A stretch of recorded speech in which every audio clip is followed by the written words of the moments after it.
तो बच्चों कल हम कौन सा पाठ पढ़े थे? पठन हेतु यह रास्ता कहाँ जाता है।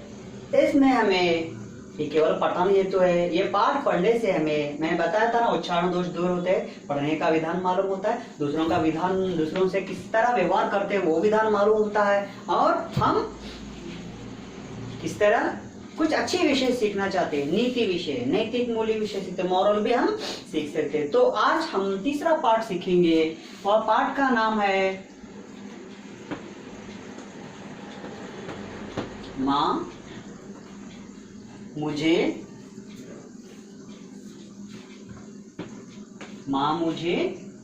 आने दे, आने दे, माँ मुझे आने दे।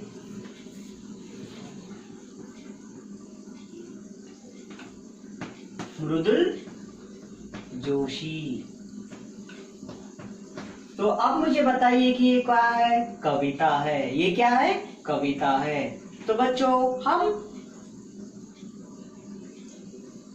इस दुनिया में ऐसे दो पर्सन है, दो व्यक्ति है, एक है माता और दूसरे है पिता। तो इन्हें हमें प्रत्यक्ष भगवान कहा जाता है, रियल गॉड्स कहा जाता है। इसीलिए हमें कहा गया है कि मातृदेवो भव, पितृदेवो भव, आचार्य देवो भव। मातृदेवो भव यानी माता ही भगवान है, हमारी मम्मी भाई वो हमारे भगवान है, और पिता वो हमारे भगवान है, और गुरु मातृदेवो भव, पितृदेवो भव, आचार्य देवो भव यानी आचार्य यानी टीचर, वो भी हमारे भगवान होते हैं। तो ये जो कुछ भी हमारे लिए करते हैं वह सब हमारे अच्छाई के लिए करते हैं, इसीलिए हम इन्हें भगवान मानते हैं। आचार्य यानी टीचर। तो देखिए यहाँ पर हमें पहले माँ ही शिशु की पहले गुरु होते हैं। तो आज हम इस पाठ में, इस कविता में, मृदुल जोशी ने एक कविता लिखा है, उसके बारे में हम पढ़ेंगे। तो पहले आप उल्मीकीकरण में देखिए, माँ चाहिए, बहन चाहिए, पत्नी चाहिए हमें यानी इंसानों को। माँ चाहिए, माँ यानी मदर, माँ चाहिए, बहन चाहिए, माँ चाहिए, बहन चाहिए, पत्नी चाहिए। माँ यानी मदर, बहन यानी सिस्टर, पत्नी यानी वाइफ। तो ये हमें तीनों होना चाहिए, बाद में देखेंगे। फिर बेटी क्यों नहीं चाहिए? बेटी यानी डॉटर, बेटी यानी डॉटर क्यों नहीं होना चाहिए? अनदेखी बिटियां करें पुकार, मत करो यह अत्याचार। अनदेखी बिटियां, अनदेखी यानी अभी तक वो पैदा नहीं हुई है, जो माँ के गर्भ में रहती है, पेट में रहती है, वह अभी तक पैदा नहीं हुई है, यानी बर्थ नहीं हुआ है उसका। तो वो के मत करो यह अत्याचार, बिटियां करे पुकार। तो अनदेखी बिटियां जो माँ के पेट में रहती है, वो बिटियां हमसे कहती है कि उनके ऊपर अत्याचार नहीं करना चाहिए। अत्याचार यानी बुराइयां,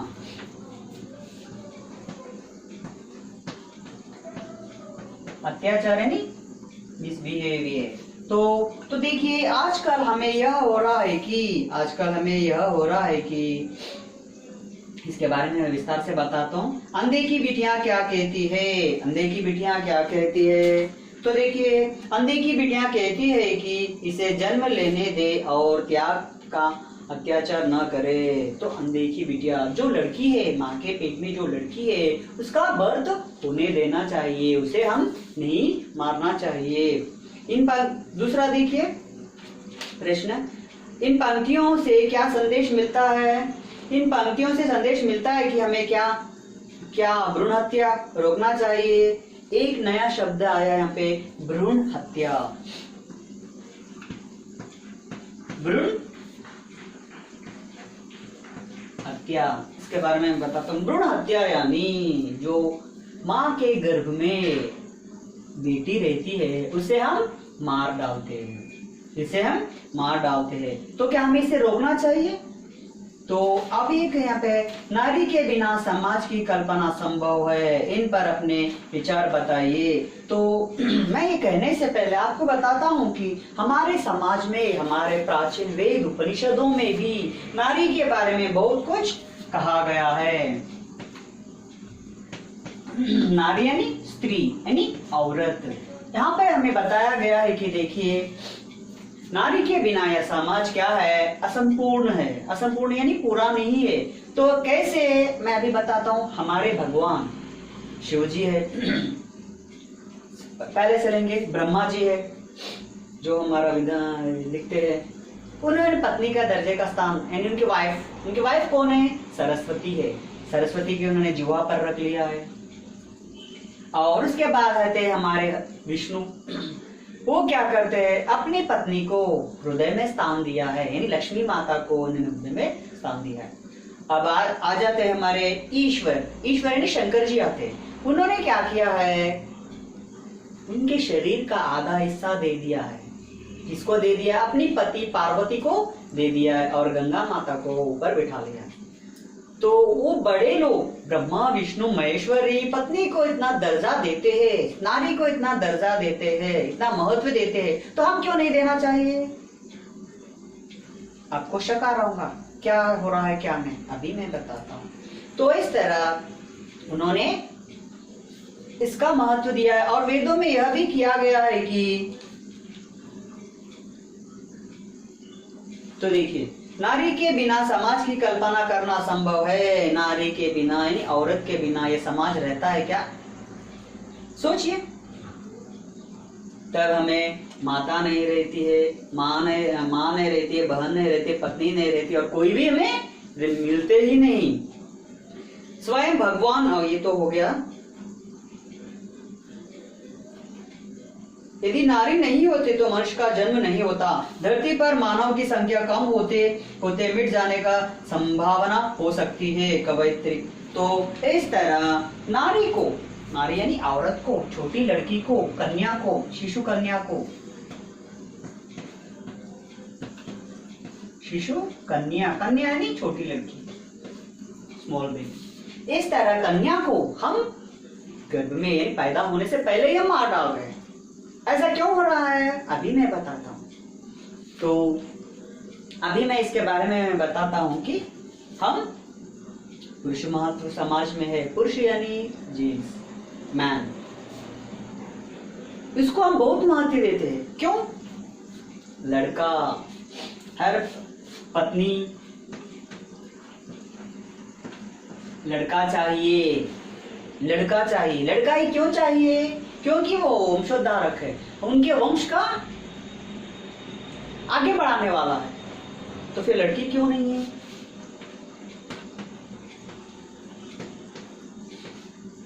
लड़की। तो यहाँ पे एक बात सुनिए कि लड़का यानी दहेज लेके आता है। लड़का यानी दहेज लेके आता है, उसके बाद बहुत से ससुराल के पास से बहुत से पैसे भी जब चाहे जब वहां ले सकता है। लेकिन लड़की पैदा हुए जब से उसकी शादी करे तक, यानी उसका विवाह करे तक, बेटी को सब कुछ करना पड़ता है। बेटी को सब कुछ करना पड़ता है, फिर बाद में दहेज देना पड़ता है। दहेज यानी डौरी। यहाँ पे लड़के को डौरी लेते हैं और यहाँ पे लड़की को डौरी देना पड़ता है। बहुत सा खर्चा करना पड़ता है, सोने के गहने देना पड़ता है, वो करना पड़ता है, ये करना पड़ता है, सब कुछ करना पड़ता है। लेकिन लड़के को ऐसा नहीं है। और यहाँ पे लड़की की शादी होने, जब लड़की की शादी हो जाने के बाद बहुत से फेस्टिवल्स आते हैं। पहले दीपावली आते हैं, डिलीवरीज, वो ये, जब दामाद यानी सन इन लॉ वो आता है, उसके लिए सब कुछ करना पड़ता है। कब? पैसे जब मांगना देना पड़ता है, नहीं तो वो लड़की को कभी भी छोड़ दे सकता है। ऐसे व्यवहारों के कारण लड़की की हत्या, शिशु कन्या की हत्या हो रही है। हत्या यानी मार डालना। हत्या यानी मार डालना। क्यों? अभी मैं बता। लड़की पैदा हो जब उसको पढ़ाई करना, तो अच्छा सा पढ़ाई करे, डॉक्टर की पढ़ाई करे तो क्या करना है, डॉक्टर को लेके आना पड़ता है। इंजीनियरिंग की पढ़ाई किया है तो इंजीनियर लेके आना पड़ता है, और उससे ज्यादा पढ़ाई करे तो उसके लिए अच्छा सा वर यानी दूल्हा, लड़का ये नहीं मिल सकता है, फिर क्या होना पड़ता है।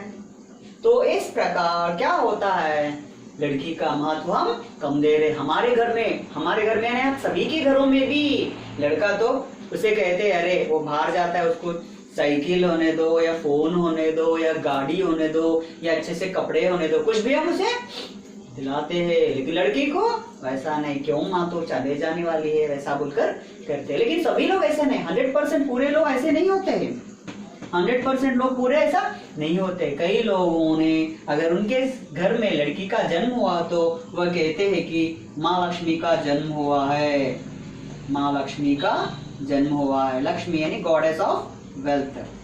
तो इस कारण हर बार लड़की होती है, और यहाँ पर भी ये डर होता है कि पहली लड़की हुई है, दूसरी लड़की हुई, अब तीसरी भी लड़की हुई तो ससुराल वाले उस लड़की को भिजा देते हैं। यह डर कर वो क्या करती है, सुसाइड कर लेती है, यानी आत्महत्या कर लेती है। क्या कर लेती है,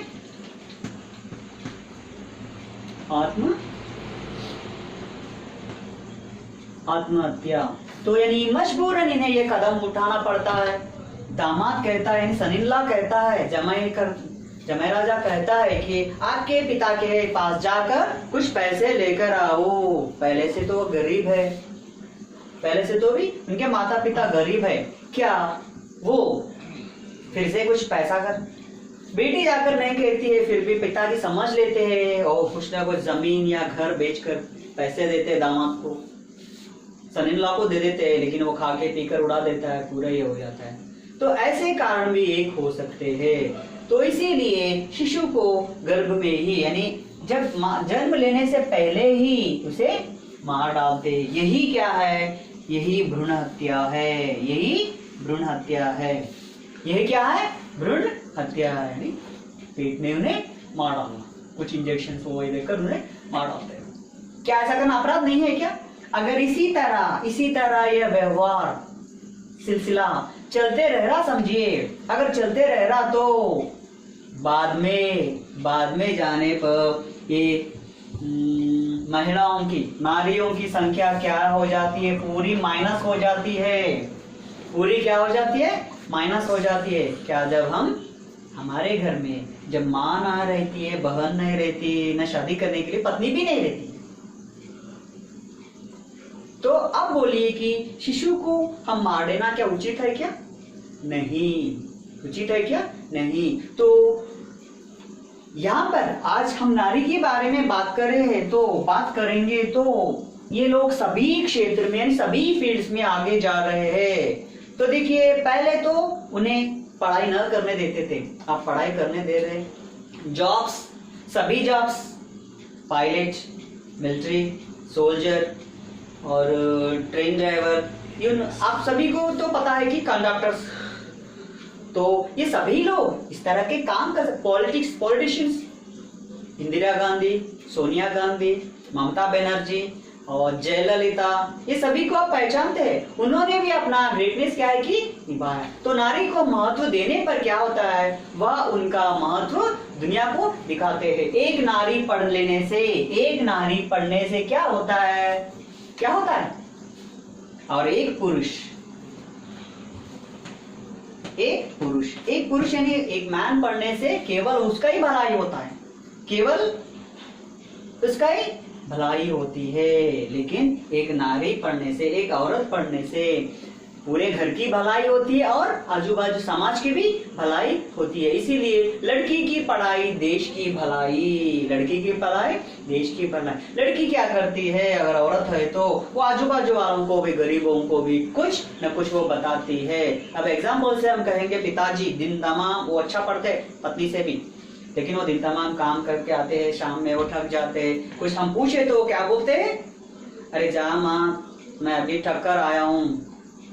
अगर वही माता पढ़ के है तो बच्चों को अच्छी तरह समझाते, आजू बाजू वाले उनके पास आंटी बोलकर आते रहते हैं। तो इस प्रकार की एक अनदेखी बिटिया, अनदेखी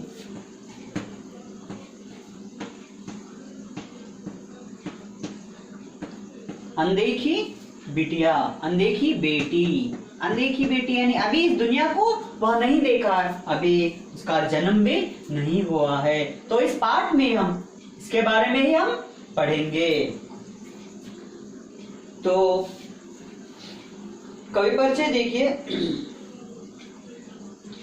कवयित्री मृदुल जोशी का जन्म 1960 में उत्तराखंड के काठगोदाम में हुआ। कवि परिचय आप अच्छी तरह ध्यान से अंडरलाइन करते। मैं इससे पहले आपको 2 बार लिखा था, पहले पार्ट में और दूसरे पार्ट में, उसी तरह आप कवि परिचय लिखकर मुझे अभी बताना होगा।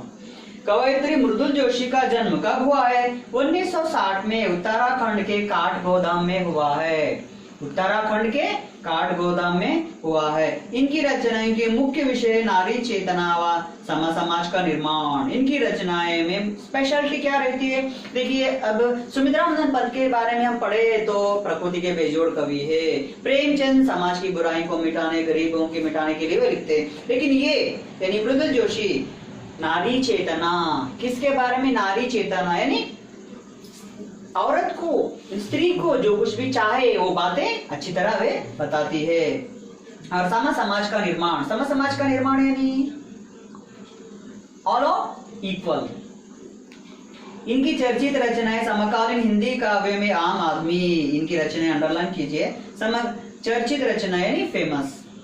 समकालीन हिंदी काव्य में आम आदमी एक किताब का नाम है। और गुम हो गए अर्थ की तलाश में, गुम हो जाना यानी गायब हो जाना, लुप्त हो जाना। शब्द के क्षितिज से इन दिनों आदि, शब्द के क्षितिज से इन दिनों आदि। तो मैं कैसा कवि परिचय आपको कैसा लिखा है उस तरह लिखिए। तो एक बार हम इस तरह पाठ में, एक बार फिर से इस पाठ में आएंगे। तो हमें क्या करना चाहिए? इसका विरोध करना चाहिए। किसका विरोध करना चाहिए? भ्रूण हत्या का विरोध यानी अपोजिट जाना चाहिए। भ्रूण हत्या हम नहीं करना चाहिए, नहीं तो क्या होता है, हम केवल एक ही बच जाते हैं। ना बहन रहती, ना माँ रहती, ना बहन रहती, ना पत्नी रहती है। तो इस तरह हम भी यानी इसका विरोध कैसा करना चाहिए? पहले हम समझना चाहिए कि औरत भी यानी नारी भी पुरुष से कमी नहीं है, यानी मैन से कम नहीं है। कैसे? उनका भी खून एक ही रहता है, हमारा खून भी एक रहता है। वो भी काम करते हैं, हम भी काम करते हैं। उनको भी बुद्धि है और हमको भी बुद्धि है। लेकिन हम इसका विरोध नहीं करना चाहिए। हमारे घरों में ही देखिए, जो लड़की इतना प्यार से आकर को पूछती है, जा माँ तेरे को कुछ भी पता नहीं, वो तो कॉलेज जाना है, वहां जाना है, यहाँ जाना है, बिल्कुल जो कुछ चाहे वो दे देते। वो क्या करता है, कल के दिन बड़ा होता है, बड़ा होके शादी कर लेता है। शादी कर लेने के बाद अपने माता पिता को लात मारकर घर से बाहर ढकेल देता है। तो अब हम देख रहे हैं कई लोग, परसों मैं एक न्यूज सुना था, उनकी माँ, पिताजी मर गए, उनकी माँ की जायदाद यानी प्रॉपर्टी के लिए चारों लड़के उस माँ को क्या कर दिए, घर से बाहर निकाल दिए। ये है बेटे का विधान। यानी सभी लोग इस तरह नहीं रहते, सभी लोग 100% नहीं रहते, कई लोग बहुत अच्छे भी रहते हैं। उनके बारे में नहीं कह रहा हूं मैं, जो करते हैं ऐसे बारों को मैं कर रहा हूँ। बेटा है, माता पिता को कुछ भी नहीं देखता है, नौकरानी को लगा देता है, नहीं तो क्या करता है, पत्नी की वजह से, वाइफ की वजह से उनको करना पड़ता है बोलकर अपने माता पिताओं को अनाथ शरणालय नहीं तो ओल्ड एज होम भेज देता है। अगर वही लड़की है, समझो माता पिता को कुछ हुआ है तो भागते हुए आती है, अम्मा क्या हुआ, माँ क्या हुआ बोलकर वो ये सब कुछ करती है। तो आज के लिए इतना ही काफी है। कल हम दूसरा पार्ट पढ़ने की कोशिश अभी सामने जाएंगे। धन्यवाद। 20 मिनट्स